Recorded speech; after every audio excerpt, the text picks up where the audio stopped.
अस्सलामुअलैकुम व्यूअर्स। तो मैंने अपनी ट्राउज़र पैंट की इस तरह से डबल फैब्रिक फ़ोल्ड की है और इसकी विड्थ है 21 इंचेस डबल फोल्डेड में।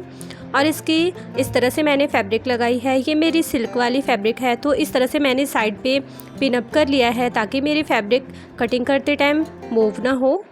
तो चलें हम अपनी वीडियो स्टार्ट करते हैं।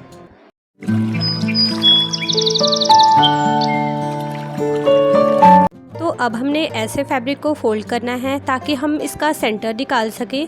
तो आप इस तरह से इजी वे में इसे फ़ोल्ड कर प्रेस कर लें ताकि आपको इजी हो जाए इसकी सेंटर निकालना।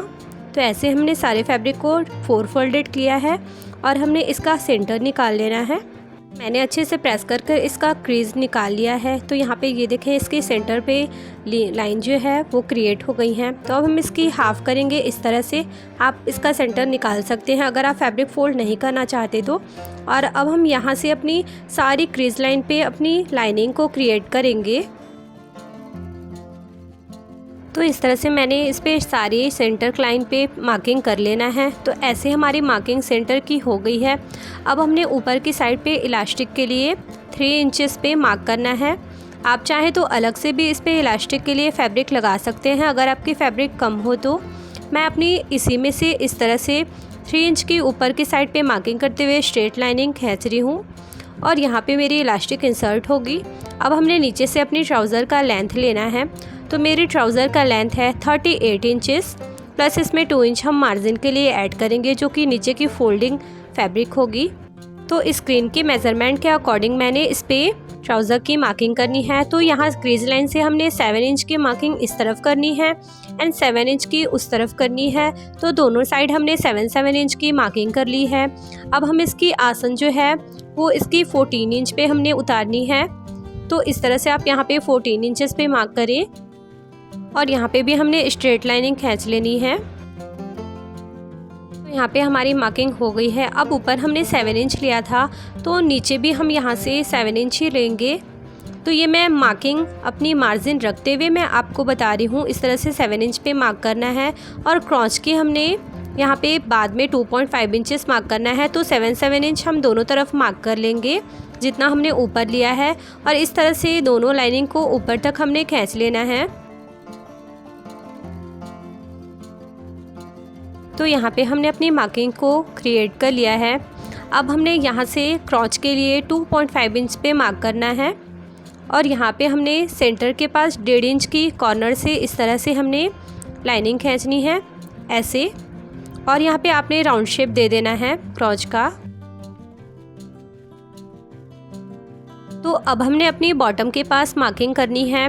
तो लाइन जो हमारी सेंटर की दिख रही है वहाँ से मैंने 8 इंच अपनी बॉटम लेना है एंड 2 इंच हमने इस पे मार्जिन रखना है। तो दोनों तरफ हम 5 इंच की मार्किंग करेंगे एंड देन हमने अपनी शेप पट्टी से दोनों मार्किंग को ऐसे मिलाना है। ये देखें, इस तरह से जैसे मैं मार्क कर रही हूँ आप उसी तरह से मार्क करें। तो अब स्केल को हमने इस तरह से मूव करना है और ये वाली मार्क को यहाँ मिलाना है। आप अपनी कॉर्नर की साइड से ना मिलाएं जहाँ पे इसे हमने मार्क किया है। ये देखें, बिल्कुल इसी तरह से आपने मार्किंग करनी है। ऐसे हमारी पैंट की इजीली मार्किंग हमने कंप्लीट कर ली है। यहाँ पे मैंने अपनी मार्जिन को भी रखा है और इस तरह से मार्किंग किया है अपनी पूरी ट्राउज़र का। और हमने यहाँ से अब यहाँ तक अपनी ट्राउज़र को कट कर लेना है। अपनी साइड से अभी कट नहीं करना हमने। तो इस तरह से हम अपनी ट्राउज़र को पहले कट कर लेंगे। सो व्यूअर्स, आपने मेरे वीडियोस अगर अच्छी लगती है तो प्लीज़ मेरे चैनल को सब्सक्राइब करें एंड प्रेस करें बेल आइकन, जिससे मेरे वीडियो की नोटिफिकेशन आपको सबसे पहले मिल सके। एंड हाँ, लाइक कमेंट शेयर करना ना भूलें। तो ये देखें, इस तरह से हमारी ट्राउज़र की फ्रंट साइड की कटिंग हमने कर ली है एंड अभी मैंने अपनी साइड से कट नहीं किया है, इस बात का आप ख्याल रखें। एंड बैक साइड की भी फैब्रिक हमने सेम लगानी है। क्लोज फैब्रिक हमारी अपनी साइड रहेगी। तो यहाँ से अब हमने बैक साइड की एक्स्ट्रा फैब्रिक लेनी होती है। तो यहाँ से हम 2 इंच का मार्क करेंगे ऊपर की साइड पे पहले। तो पहले 2 इंच पे ऐसे आपने स्ट्रेट लाइनिंग खींच लेनी है एंड देन अब हमने अपनी फ्रंट की जो हमने ट्राउज़र को कट किया है उसे हमने ऐसे इस पे सेट करना है। तो ऊपर जो हमने 2 इंच का मार्क किया है उससे नीचे हमने ऐसे अपनी ट्राउज़र को सेट करना है। अपनी साइड से बिल्कुल आपकी फैब्रिक जो है वो बिल्कुल इक्वली होनी चाहिए। तो अब हमने सेम एज इट इज़ यहाँ तक इसे कट कर हटा लेना है ऐसे सेट कर। ये देखें, ऐसे आपने कट करना है। आपने इसमें बैक और फ्रंट के लिए फैब्रिक एक्स्ट्रा नहीं लेनी, क्योंकि हमने जितना लेना था मार्जिन हमने पहले ही मार्किंग कर ली है। तो अब हम इसे ऐसे कट करेंगे यहाँ तक। उसके बाद हमने अब अपनी साइड से कट करना है। तो आपको मैंने इसलिए इजी स्टेप्स के साथ बताया है ताकि आपको कोई कन्फ्यूज़न ना हो। इस तरह से आप अपनी ट्राउज़र को कट करते हैं तो बिल्कुल ईजी है। आप अपनी ट्राउज़र को बिगनर्स भी हैं तो ईजी वे में इस स्टेप्स को फॉलो करते हुए कट कर सकते हैं अपनी ट्राउज़र को। यहाँ पे हमने बॉक्स ट्राउज़र को कट कर लिया है। अब यहाँ पे बॉटम के पास हमने जहाँ पे मार्क किया है फोल्डिंग का, वहाँ पे ऐसे आपने नोचिस लगाना है। जहाँ जहाँ पे मैं नोचिस लगा रही हूँ वैसे ही आप इस पे नोचिस लगाएं। एंड ऊपर की साइड से अब हमें ऐसे तिरछी मार्क करना है और इसे ईजी वे में हमने जैसे मार्किंग की है वैसे हमने इसे कट कर लेना है। तो ये हम इसलिए ऊपर की साइड फैब्रिक लेते हैं ताकि हम बैठें तो हमारा ट्राउज़र नीचे की ओर न खसके। तो पहले वाली ट्राउज़र पे मैंने 3 इंच का मार्क किया था इलास्टिक के लिए, तो वहाँ पे हमने दोनों ट्राउज़र की पार्ट्स को पकड़ते हुए ऐसे हमने नोचिस लगा लेना है। और हमने इसमें टोटल 5 नोचिस लगाए हैं ताकि हमने स्टिचिंग के टाइम पे इजी हो। तो इस तरह से मैंने अपनी ट्राउज़र को कट किया है। ऊपर की साइड पे ऐसे मैंने फैब्रिक एक्स्ट्रा रख कर आपको कट करना बताया है। तो अब हम इसे स्टिच करेंगे। तो पहले हमने दोनों आसन को स्टिच कर लेना है यहाँ से यहाँ तक। फ्रंट एंड बैक दोनों को मैंने इस तरह से आसन को जोड़ लिया है। एंड फ्रंट वाले पार्ट को हमने इस तरह से ओपन करना है और इसके राइट साइड पे मैंने पॉकेट लगाना है। तो इस तरह से मैंने राइट साइड पे अपनी पॉकेट को इंसर्ट करना है। तो पहले हम पॉकेट लेंगे और पॉकेट की फैब्रिक पे फैब्रिक कम थी तो इस साइड पे मैंने जोड़ लगाया है। और ऐसी फैब्रिक है मेरी इस फैब्रिक की टोटल विड्थ है 14 इंचेस और इसकी लेंथ मैंने 15 इंचेस लिया है। और हमने इसे ऐसे डबल फोल्ड करना है, ये देखें इस तरह से। और इसे यहाँ से हमने राउंड शेप की कट करनी है। तो इस तरह से हमने मार्किंग किया है। क्लोज फैब्रिक अपनी साइड है और ऐसे हम फैब्रिक पे कट लगाएंगे। इस तरह से हमने फैब्रिक को कट कर लेना है राउंड में। तो यहाँ पे हमने पॉकेट को कट कर लिया है। अब हम इसे स्टिच करना सीखेंगे। तो मैंने ट्राउज़र को इस तरह से लिया है और 3 इंच का जहाँ पे मैंने कट लगाया था यहाँ पे ऐसे मैंने मार्क किया है। और इसी मार्किंग पे मैंने इस तरह से अपोजिट फैब्रिक को ऊपर रखते हुए पॉकेट की ऐसे मैंने सेट करना है।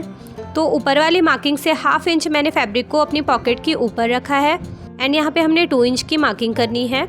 और इसके बाद हमने इंची टेप को ऐसे रखना है। 2 इंच के नीचे हमने फिर 6 इंचेस के मार्क करना है ताकि इजीली हमारा हैंड इसमें इंसर्ट हो जाए। उसके बाद हमने ऐसे मार्किंग करनी है एंड देन इसी मार्क पे हमने ऐसे ही स्टिच करना है अपनी फैब्रिक को। तो ये देखें ऐसे मैंने अपनी फैब्रिक को स्टिच कर लिया है जिस तरह से मार्क किया था। एंड दोनों कॉर्नर पे हमने अब कट लगाना है। तो ऐसे आपने कट्स लगाने हैं, ये देखें इस तरह से आपने कट करना है। और हमारी पॉकेट को हमने बैक साइड फोल्ड करना है। एंड हमने इसे फोल्ड करने के बाद ऐसे पॉकेट को सेट करना है और इस पे हमने एक टॉप स्टिच चला लेना है ताकि हमारी पॉकेट अच्छे से बैठ जाए। तो ऐसे मैंने अपनी पॉकेट को स्टिच कर लिया है, ये देखें टॉप स्टिच चला लिया है। अब हम पॉकेट को ऐसे फोल्ड करेंगे और यहाँ पे हमने इस तरह से अच्छे से इसे फोल्ड कर जहाँ तक हमारी सिलाई चली है 6 इंचेस तक, वहाँ तक हमने 1 इंचेस की ऐसे मार्क करना है 1 इंचेस की। और राउंड हमने ऐसे इस पे मार्किंग करना है और यहीं तक हमने स्टिच को कंप्लीट करना है। ये देखें इस तरह से आपने स्टिच करना है। जहाँ तक मैंने मार्क किया है बिल्कुल वैसे ही आपने इस तरह से स्टिच कर लेना है इसे। तो यहाँ तक हमने अपनी स्टिच को कंप्लीट कर लिया है। एंड अब हम इसे बैक साइड फोल्ड करेंगे, मीन्स पॉकेट को सीधा करेंगे। और इस पे भी हमने जहाँ पे सिलाई चलाई है वहाँ पे हमने इस पे टॉप स्टिच चला लेना है यहाँ से यहाँ तक। तो ऐसे अपनी टॉप स्टिच चलाना है। तो यहाँ पे हमारी स्टिच जो है वो कंप्लीट कर ली है मैंने। अब हमारी पॉकेट को हमने ऐसे स्टिच करने के बाद अच्छे से इसे सेट करना है। तो अब मैंने ऐसे सेट करने के बाद इस पे अच्छे से पिनअप कर लेना है। तो यहाँ पे मैंने पिनअप कर लिया और यहाँ से यहाँ तक स्टिच करने के बाद यहाँ से मैं अपनी पॉकेट को स्टिच करूँगी। ऐसे मैंने इसे स्टिच कर लेना है। तो जहाँ तक मेरी पॉकेट थी वहाँ तक मैंने इसे स्टिच कर ऐसे फैब्रिक को हटा लेना है। तो यहाँ पे मेरी पॉकेट बनकर रेडी हो गई है। और आप चाहें तो इसकी लेफ़्ट साइड पे भी पॉकेट लगा सकते हैं बिल्कुल इसी स्टेप्स के साथ। तो मैंने अपनी पॉकेट को अटैच कर लिया है राइट साइड पे। ये देखिए इसका बैक पार्ट है। अब मैंने ऐसे ट्राउज़र को बिछाया है ताकि आपको क्लियरली समझा सकूं। अब हमने अपनी बैक पार्ट को लेना है और ऐसे आपने सेट करना है। आपके जो कट्स मैंने आपको लगाना बताया था वहाँ से आपको सारे कट्स को ऐसे आपने मिलाना है और ऊपर से नीचे तक आपने डायरेक्टली इसे स्टिच कर लेना है ऐसे सेट करते हुए। तो दोनों ट्राउज़र की पैंट को हम ऐसे ही स्टिच करेंगे। ये देखें, इस तरह से आपने यहाँ पे जो कट्स लगाया था दोनों कट्स को आपने इक्वली मिलाते हुए एंडिंग तक आपने स्टिच कर लेना है। और अब हम इसी पे ही ऐसे फैब्रिक को दोबारा से स्टिच कर इसे कंप्लीट कर लेंगे। तो ऐसे मैंने दोनों पे टॉप स्टिच भी लगा लिया है यहाँ पे दोनों फैब्रिक के ऊपर एंड दोनों पार्ट्स को मैंने जोड़ लिया है। तो यहाँ पे अब ऊपर की साइड पे हमने ऐसे फैब्रिक को 1/2 इंच फोल्ड करते हुए पूरी राउंड से हमने इसे स्टिच कर लेना है ताकि हमने इलास्टिक इसमें लगाने में इजी हो। तो ऐसे आप इसे स्टिच कर लें। तो ऐसे मैंने यहाँ पे फैब्रिक को स्टिच कर लिया है और अब हम इसकी इलास्टिक को मेज़र करेंगे। तो मेरी इलास्टिक की चौड़ाई है 1 इंच एंड 2 पॉइंट एंड मैंने अपनी इलास्टिक की लंबाई जो है वो 34 इंच लिया है और हमने ऐसे इसे स्टिच कर लेना है। ये देखें, इस तरह से मैंने इसे स्टिच कर लिया है। तो चले हम अपनी ट्राउज़र के साथ इसे अटैच करते हैं। तो जहाँ पे मैंने कट लगाया था वहाँ पे मैंने ऐसे फैब्रिक को फोल्ड करना है। ये देखें, और हमने इस पर स्टिच करना है। ख्याल रखें कि आप इलास्टिक पे स्टिच ना करें। तो पूरी राउंड से हमने ऐसे फैब्रिक को सेट करते हुए हमने स्टिच को कंप्लीट कर लेना है।